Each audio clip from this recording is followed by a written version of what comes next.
Have you ever picked up a piece of wood and just wondered about the story inside it? From these massive ancient palaces to maybe the very chair you're sitting on right now, wood and bamboo have been these silent partners in, well, building our entire world.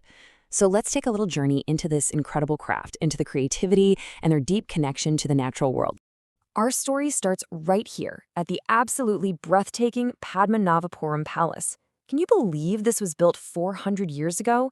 It's one of Asia's largest wooden palaces, and it is just sprawling, over 6.5 acres.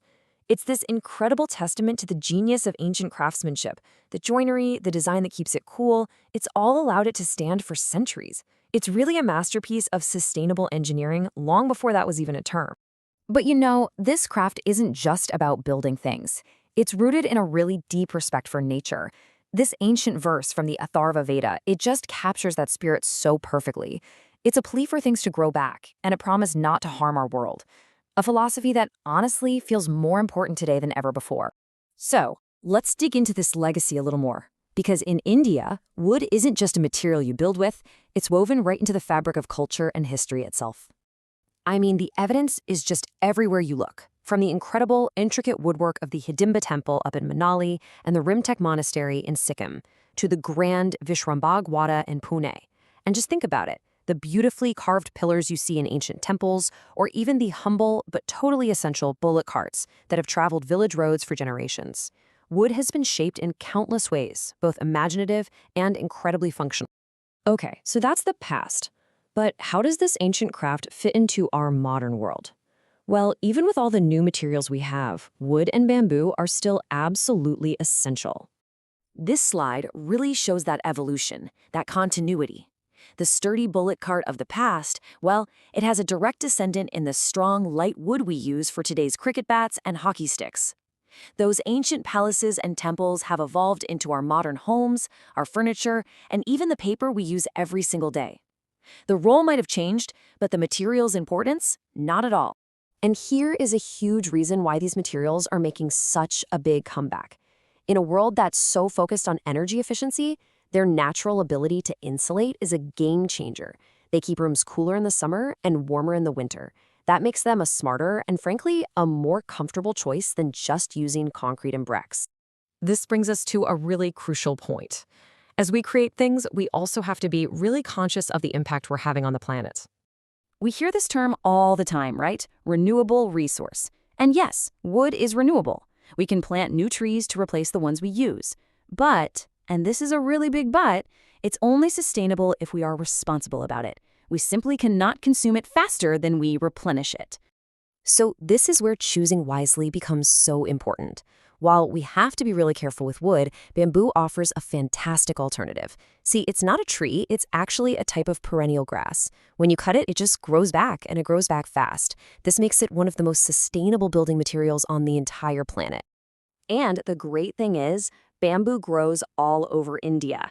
This incredible resource is strong, it's lightweight, it's versatile, and it's eco-friendly.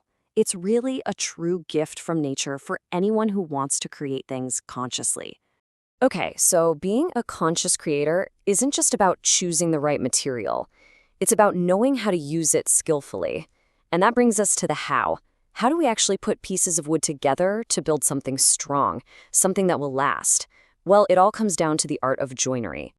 But before we even think about cutting anything, a quick and very, very important reminder. Safety is everything. Always use your tools carefully. Protect yourself with masks and goggles, and keep your workspace clean and organized. Trust me, a safe crafter is a happy crafter. All right, let's talk joints. First up is the butt joint. This is the simplest one out there. It's basically where two pieces of wood just meet or butt up against each other at a corner. It's quick, but it's not very strong because you're often gluing the end grain of one piece, which is kind of porous. It's best for simple things like a basic box or a frame that won't be under a lot of stress. Next, we're going to level up to the lap joint. Here, you actually remove half the thickness from each piece so they can overlap and sit perfectly flush. Now, the big advantage here, you've created this huge surface area where the long grain of one piece touches the long grain of the other, and that creates a much, much stronger glue bond. You'll see this used for building sturdy frames and shelves. Here's one I know you've seen before, the miter joint. This is where you cut two pieces at a 45-degree angle to form a perfect 90-degree corner. Its main purpose is really all about looks. It hides the end grain of both pieces, giving you this clean, seamless corner that makes it the absolute go-to for picture frames and decorative trim. And finally, the undisputed champion of strength, the mortise and tenon. You have a projecting tongue, that's the tenon, and it fits snugly into a hole or a slot, that's the mortise. This creates an incredibly powerful mechanical lock. This is that ancient technique that has held furniture, doors, and even palaces like Padmanabhapuram together for centuries. It is absolutely built to last. All right, now that you know the basics of how things actually hold together, let's talk about the most exciting part, taking an idea that's in your head and making it real.